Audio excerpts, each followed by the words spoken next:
my name is Amber Sykes. I am the DM for our Icewind Dale campaign.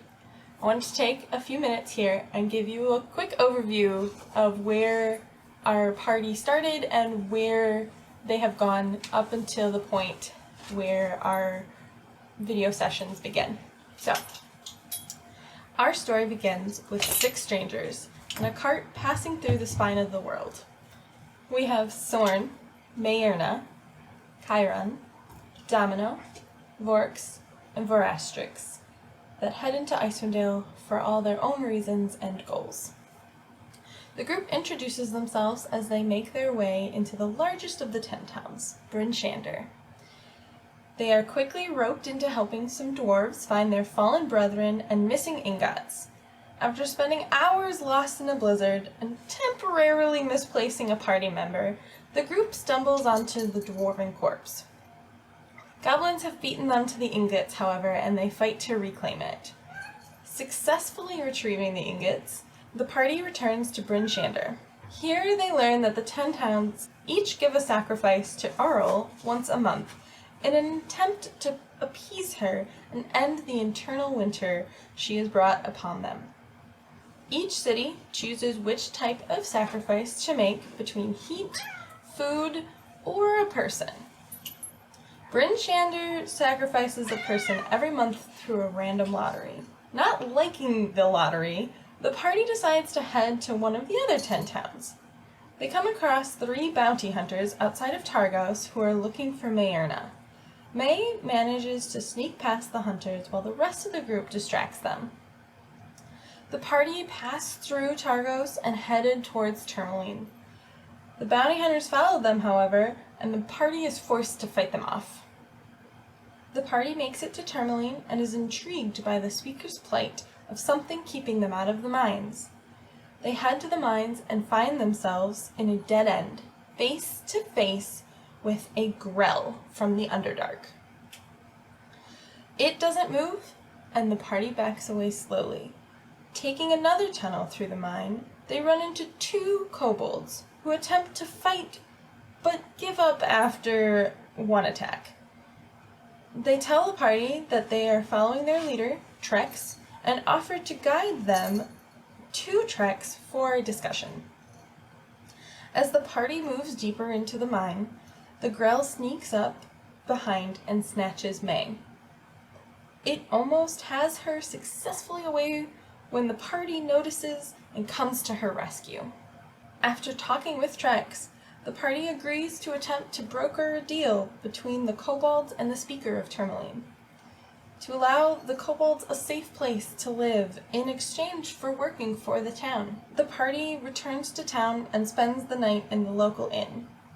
It is the night of the monthly sacrifice, and Tourmaline forgoes heat for the night. The townsfolk all gather in the inn cellar to keep warm, and make the best out of a rough night.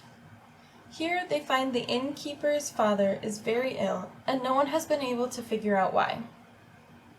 The party tries to investigate further, but comes up with nothing. In the morning, they bring the speaker to the mines to meet with the kobolds. Trex is acting strange, and the party attacks. Trex goes down, and the ghost that was possessing him attacks the group. They take down the ghost and finalize the deal between the speaker and the kobolds. After another night spent in Tourmaline, the group heads to Lonely Woods. They explore the town and come to Speaker Nimsey's house. Nimsey runs a makeshift orphanage from her house and also offers the attic to visitors in need of lodging. She tells the party of the white moose that has been tormenting the townsfolk and offers gold and the deed to the local inn if the party will take care of the moose. After searching the woods for hours and a close run-in with a banshee, the party finds a clearing on a slight hill. Exploring the area, they find a giant moondial, an enclosed area, and a gazebo. Sorn notices the symbols on a brazier in the gazebo and adds items accordingly. The sarcophagus at the top slides open and the party meets Sinar, an ancient elven king mummy come to life. He follows Sorn, having been the one that woke him from his slumber. The group heads into the enclosure to look around. As they are exploring, though, the white moose storms in and attacks. The group kills the moose and decides to bunker down here for the night. During the night, however, the frost druid Ravison returns and attacks. Everyone in the party falls unconscious except for Domino, who manages to give a healing potion to Kai. Kai gets up and gets the rest of the party up, and they finish off Ravison. In the morning, they explore the rest of the area and find an awakened blueberry bush that they name Blue and a magic mirror. They take Blue and Shinar back to town, with the moose head as proof for the speaker. The speaker gives them the deed to the inn. The inn is long abandoned and has a nasty blood stain in the center of the main room. The party cleans up the inn a bit before deciding to head back to Bryn Shander. They leave Sinar in charge of watching the inn. On the road to Bryn Shander, they travel into another blizzard and risk separating again. In Bryn Shander, May examines a crystal the group found in Tourmaline and activates it. This allows her to hear a distress beacon and know the direction of the source.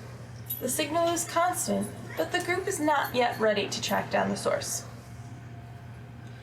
The party leaves Bryn Shander and travels to Cairngorm. They meet the locals and put on a show for the town. The town is worried about a mysterious thief plaguing the townsfolk. The party follows fresh footprints in the morning and discover a Durgar outpost near Kelvin's cairn. The party clears out the outpost and finds a note from the leader of this outpost to his brother in Easthaven. They return to Cairngorm for the night. The group heads down to Cairngorm, where they find the town is not very lively, and the local tavern has no beer. They decide to check out the Cairn and are barred entry by the guards out front. Trying to talk their way in, the guards suddenly notice Soren and completely change their demeanor. They usher the group inside and introduce them to their leader, Kadroth. Kadroth expresses his interest in Soren's book from before the jail and offers his hospitality to the group. The party learns the speaker is in the care and meet with him. They want to re-establish beer between the towns for the tavern keep and ask for a letter to present to the speaker in Easthaven. Some of the party grows suspicious. Domino sneaks away while invisible and meets the soothsayer, who gives an ominous warning and then dies. Vorks and May walk around the battlements outside, and May reaches out in silent prayer to Errol for guidance. Domino gets caught sneaking around and tries to pants a guard while Misty stepping away. Tension grows, and eventually the group comes to an agreement that Domino will spend one night in the dungeon and the party will leave the next day. Soren receives a book on Levistus, the devil that Kadroth and the group worship. The party leaves town and heads to Easthaven. They finally catch up with Torg's traveling market and find everything very overpriced. They investigate the ferry based on the note they found in the Durgar's outpost. They were attacked by 4 Durgar, but won the fight. Here they find a map of Icewind Dale with Sunblight Fortress marked. They leave and head to Goodmead. The party learn that mead was stolen and are asked to get it back. They head into the woods and follow tracks to find the Virbig's lair. They clear out the lair and find the missing casks of mead. Next, they open a tomb and take the items, leaving Kai and Vorks cursed. In the morning, Soren tricks Vorks into drinking water as he's refusing to try it. This removes the curse from him, but the water doesn't work a second time on Kai. The party leaves to go to Bryn Shander.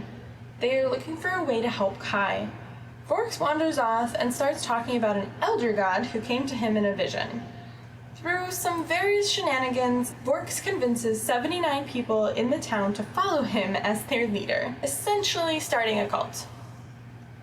After this, the group heads to Targos.